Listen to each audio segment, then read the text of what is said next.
bids farewell to his career as JMU athletic director, sharing insights on oncoming athletic director Matt Roan. Plus, discover how a JMU alum crafts campus nostalgia with custom Lego sets, brick by brick. And stay tuned as we unveil Harrisonburg's newest high school. From the Allison B. Parker Studio in the School of Media Arts and Design at James Madison University, this is Breeze TV.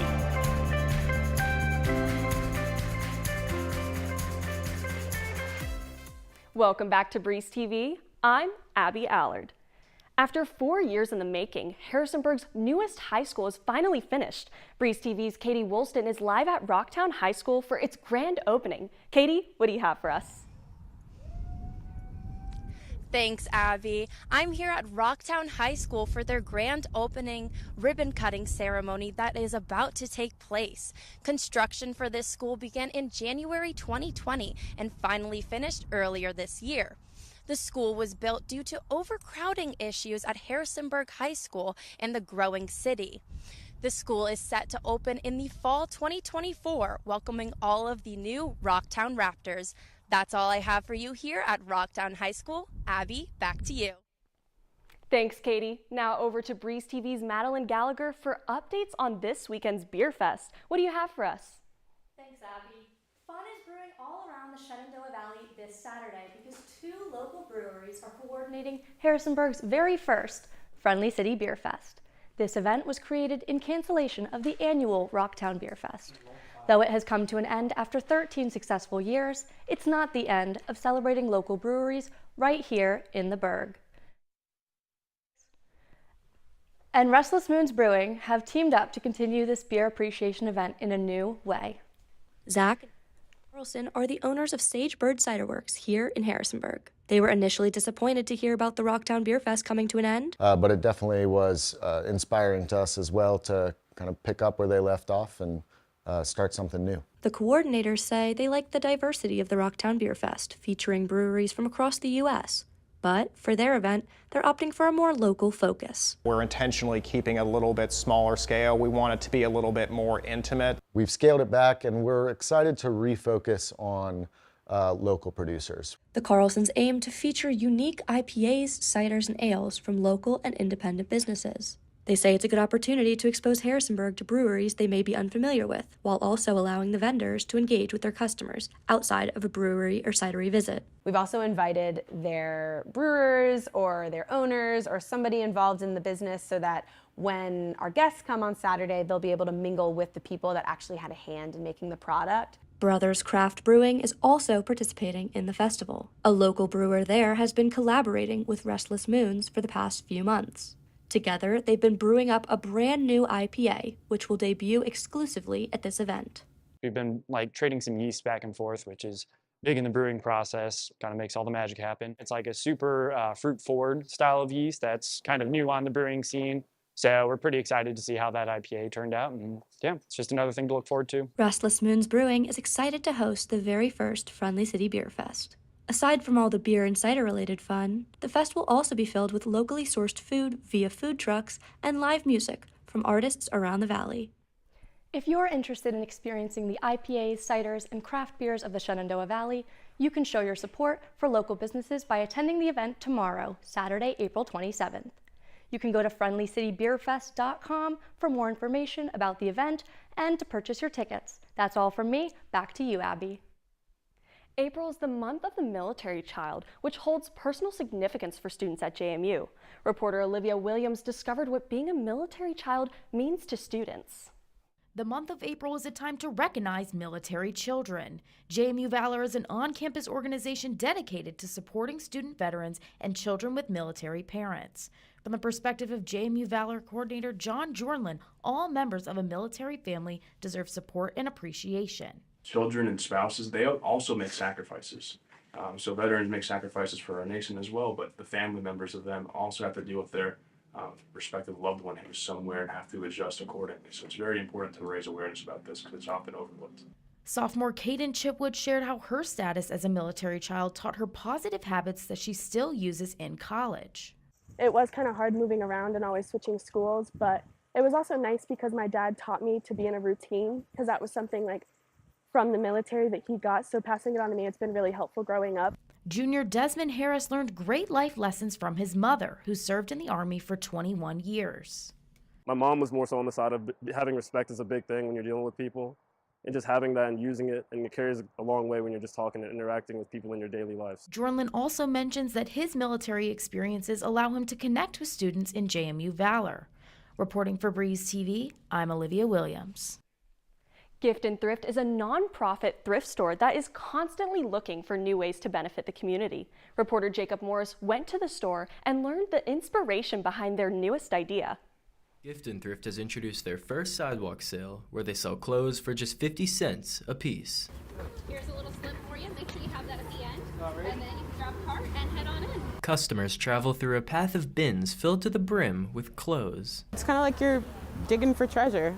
I like that feeling. Gift and Thrift is no stranger to giving back to their local community, as they support other local nonprofits, raise money for the Mennonite Central Committee, and host events like First Fridays and poetry readings. I think it helps out a whole lot. You know, these days a lot of people are struggling, so this helps out. 50-cent clothes, why not? The store's generosity extends beyond its walls. Alyssa Hawley from the JMU Career Center came to stock up for the Career Closet, a free resource for students to get professional clothes for interviews. I try to shop thrift stores and local secondhand stores so that we're able to get more so that we can serve more students. With sustainability being a core value of the store, the event's goal is to recycle and reduce the amount of items they sell in bales to overseas buyers and keep clothes out of landfills. I think we just go you know, to the nth degree to find homes for the stuff that we have here that we can't necessarily sell in the store. The sale was described as a test run, but because of its popularity and success, the store plans to do it again, not just with clothes, but houseware items as well. They'll post all future events on their social media. For Breeze TV, I'm Jacob Morris.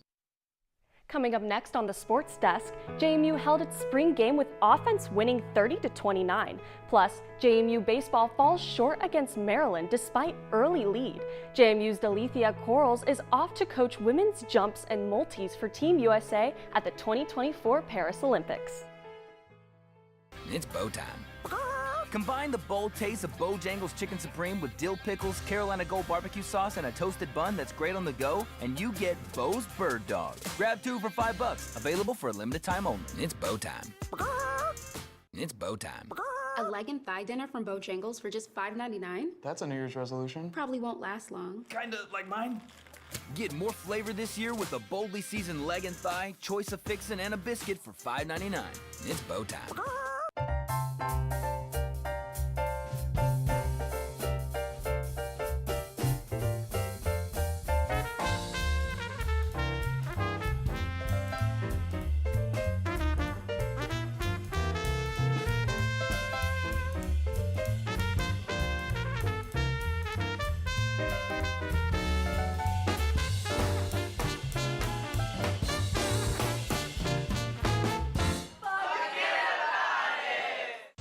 Tailgating is a song heard across campuses, parking lots, and open fields. They say this song can be heard elsewhere, and perhaps this is true, but it is nowhere near as bright, nowhere near as loud, nowhere near as triumphant as it is right here. Tailgating may not have been born here, but here is where tailgaters are born.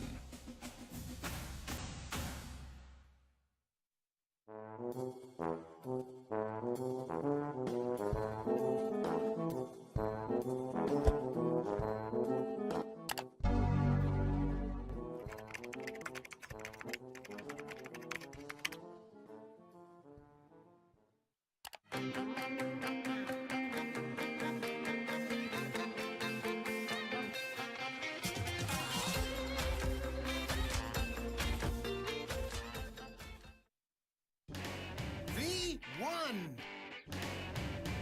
the only Bojangles Cajun Filet Biscuit. Nothing compares to our signature Cajun Spice Chicken Breast Filet on a made-from-scratch buttermilk biscuit. Bojangles Cajun Filet Biscuit is so good, we serve it all day. For a limited time, get 2 Cajun Filet Biscuits for just $5. Bojangles, it's bow time.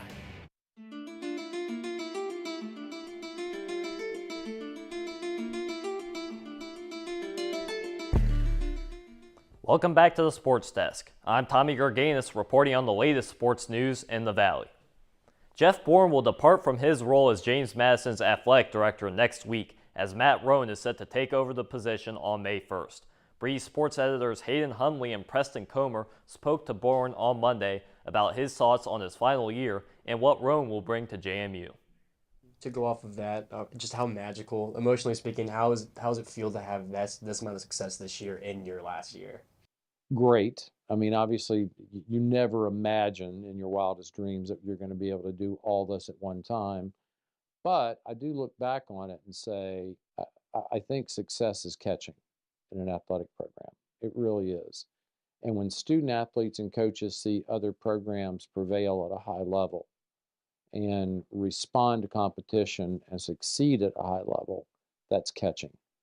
And I think that's what happens here. I think we have an incredibly competitive group of coaches, and they look at it to say, well, if that team can do it, so can we. And we've had the great support of our donors and ticket holders behind us.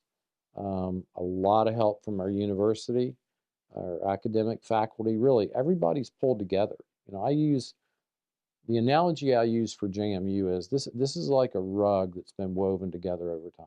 To build off Matt Roan, what about him made you feel comfortable to be your successor when you're helping out in the interview process? I mean, we had great applicants. You know, we had great applicants for this job. We really did. I'm not going into who they are, but there was a wonderful pool of very, very talented applicants. Matt's done a lot of things that need to happen in our environment in terms of managing under tight resources. He's had to grow elements of a program. He's been active on NCAA committees. He's hired good coaches. He's a product of Virginia, which doesn't hurt. I think the fact that he understands the state of Virginia and how things work here is a very important part of that. JMU football held its 2024 spring game on Saturday, with the offense beating the defense 30-29. JMU Nation at the game to celebrate new beginnings. Fans got to see new football head coach Bob Chesney direct his team. They were also introduced to new men's basketball head coach Preston Spradlin, who spoke to the crowd at midfield about his excitement for next year's season. So buckle up. It's going to be a fun ride. Go Dukes.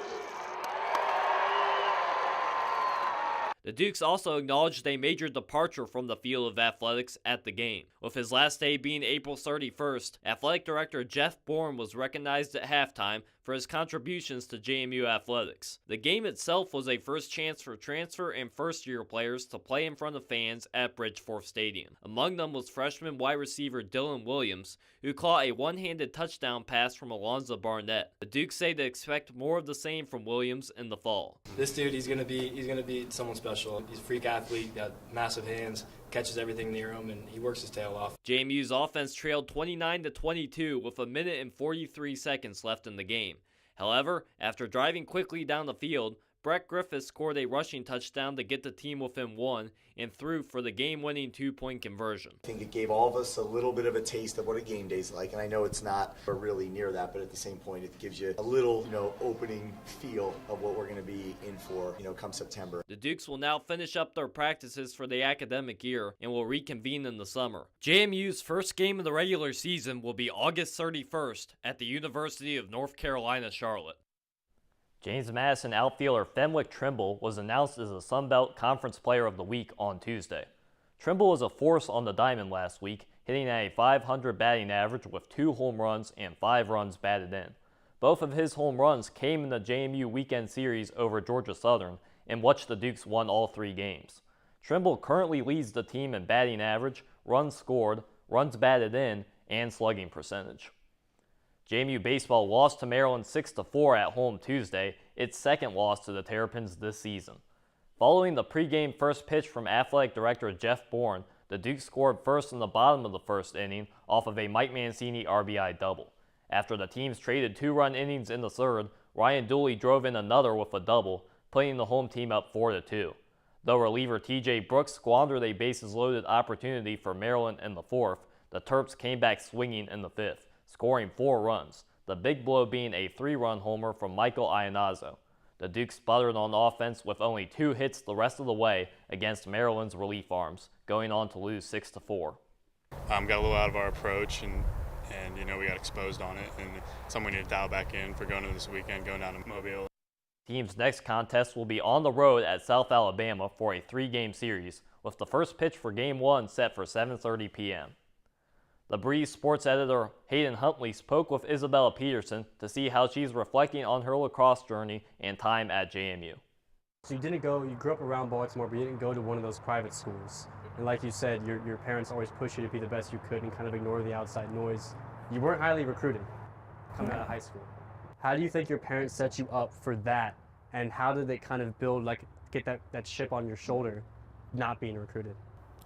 Yeah, so a lot of girls that I played club with growing up all went to private school, and I love my friends and the atmosphere and everything, so I never really had an urge to go to private school, but I also don't think that gave me like you said, I wasn't very highly recruited. I was only getting looked at by JMU and Penn State barely, which was something that I didn't really overthink at the time.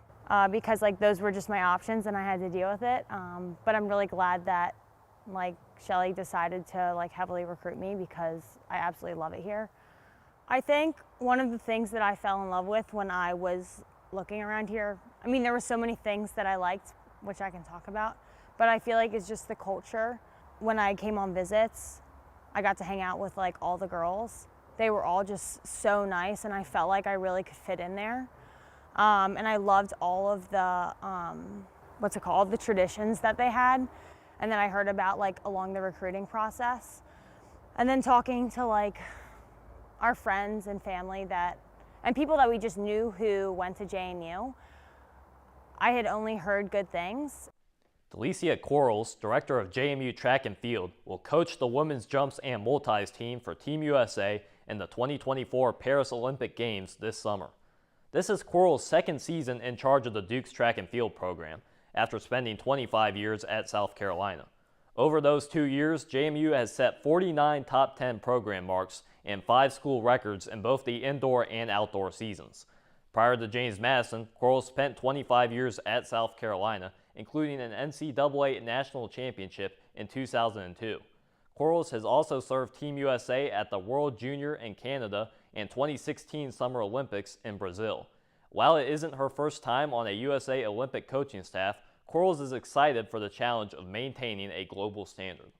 It's a little bit hard to put everything in words about everything that goes into it, but it's a major operation, but it's one that anybody that's a part of wear proudly to do and execute, so just amazing experience. The Paris Olympics will begin on July 26. That's all I have for sports this week. Abby, back to you at the desk. Thanks for the sports update, Tommy. When we come back from the break, the Vitamin de Rue fashion show is making its debut at Wilson Hall tonight. Then, JMU senior Bailey Ryan discusses her journey from Broadway to JMU. And don't leave just yet. Reporter Zeta Sudeth is in studio today to give us the weekend weather forecast. You won't want to miss it. Bojangles, Cajun filet biscuit. For breakfast, lunch, or dinner. Nothing compares to our signature Cajun spiced chicken breast filet on a made-from-scratch buttermilk biscuit. Breakfast so good, we serve it all day. Get the best chicken biscuit, the one, the only Cajun filet biscuit. For a limited time, get 2 Cajun filet biscuits for just $5. Bojangles, it's bow time.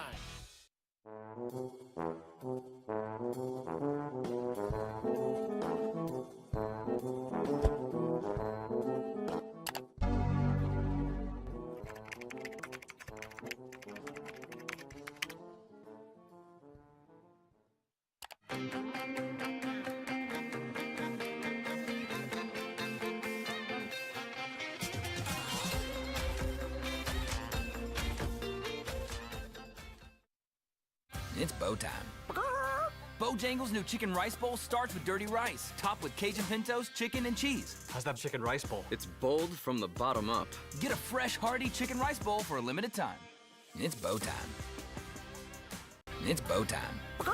Combine the bold taste of Bojangles Chicken Supreme with dill pickles, Carolina Gold barbecue sauce, and a toasted bun that's great on the go, and you get Bo's Bird Dog. Grab 2 for $5. Available for a limited time only. It's bow time.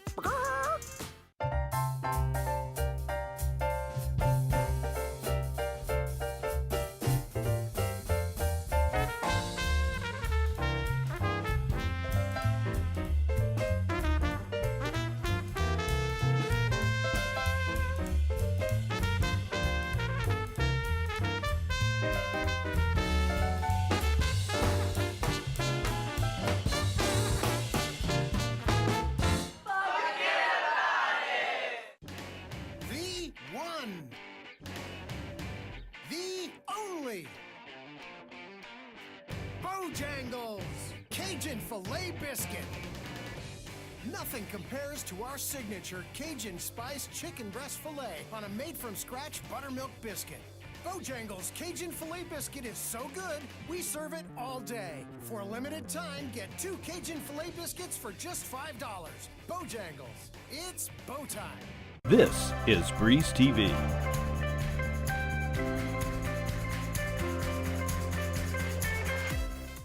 The Vermont Day Rue is coming to JMU for the first time at 7 p.m. at Wilson Hall.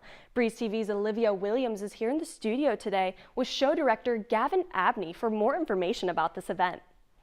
Thanks, Abby. I'm here with Gavin Abney, the creative director of the Vermont Day Rue fashion show. So thanks for joining me here today. Thanks for having me. How are you feeling about the show tonight? Feeling really excited, about to say bringing something new to JMU. So yeah, ready to see like all the models and have like the audience see what we've been cooking up, honestly. So what can you tell me about how this kind of came to be? How was this created? Vermont Day Rue was started in 2021 at Virginia Tech by my good friend Louis Kruger, and just one day we were here at the mall and we were just like, why not do it here? And that's essentially how it got started here at JMU. And I'm about to say started in the summertime, trying to get venues, and now we're here in April having a show. Awesome, it's so exciting. So what has been the most rewarding part of this whole experience for you? I would definitely say just connecting with the community. Like we've been working with EMU and other designers around the Harrisonburg community, and just designing with the models and stuff like that. And honestly, it's just been great to see the community engagement with our work. Awesome. So why do you think students should come and see the show tonight? I would say definitely from the perspective of being last year, I was actually in the audience watching the show, and then now being the director of it, it's an out-of-world experience, I would definitely say, with the fits, and especially with the film that comes with it from our videographers. Yeah, awesome. So what kind of work should students expect to see tonight? Who put in the work to make these pieces? Definitely EMU, but I say they were big hands-on with a lot of the designs, as well as a lot of designers from Tech as well were also a help with it. Cool. So what's your specific role that you're going to be playing in the show tonight? I will be in the background queuing in models, with that, making sure all the designers and fits are up to par, and just making sure everyone's getting to their walks on time. Awesome. Well, thank you so much for joining me today, Gavin. Thank you. So back to you at the desk. Thanks, Olivia. From Broadway to Forbes, this JMU senior is making noise on and off the stage. Bailey Ryan made her Broadway debut as the title character in Matilda in 2013 at just 10 years old. Reporter Zach Mendenhall sat down with Ryan to discuss her journey. Bailey Ryan earned an honorary Tony for her debut performance as Matilda on Broadway at just 10 years old. After starring in the musical for a year, Ryan chose to go back to school and live a normal life. And it's kind of like, well, that's a lot of work for a 10-year-old, but it really has helped me in the long run, like being a college student now. Ryan has appeared in multiple professional stage productions, including How the Grinch Stole Christmas and The Secret Garden. She has always had her heart set on acting since first grade. It's very humbling to have all these dreams and aspirations for yourself and realize that your kid achieved all of them at 10 years old before you ever achieved them at all. During her time at JMU, Ryan has remained humble about her success and has enjoyed being someone her friends and castmates can look up to. She's been known to offer advice on the stage and behind the scenes. A lot of people come to me like, hey Bailey, I need a song to sing in this class. What do you think is a good song for me? Like, that is like my love language. People feeling like they can come to me to ask them for like opinions on songs and scenes and stuff. Like, I absolutely love to help in any way. Whether it's at JMU or on Broadway, Ryan's mom just wants to see her daughter happy. Just for her being able to say that she's done these things, and as a parent get to watch them experience it is amazing. Ryan's goal is to become an EGOT winner, snagging an Emmy, Grammy, Oscar, and Tony. She plans to work again professionally in New York City after she graduates. Reporting from the stage for Breeze TV, I'm Zach Mendenhall. Building Lego sculptures brick by brick, a JMU alumnus brings a piece of campus into Duke's homes. What began as a bonding moment between father and son has evolved into a passion project. Rocktown Bricks is an online store where people can buy JMU-themed Lego sets. The sets come with instructions so buyers can show off their Duke pride anywhere.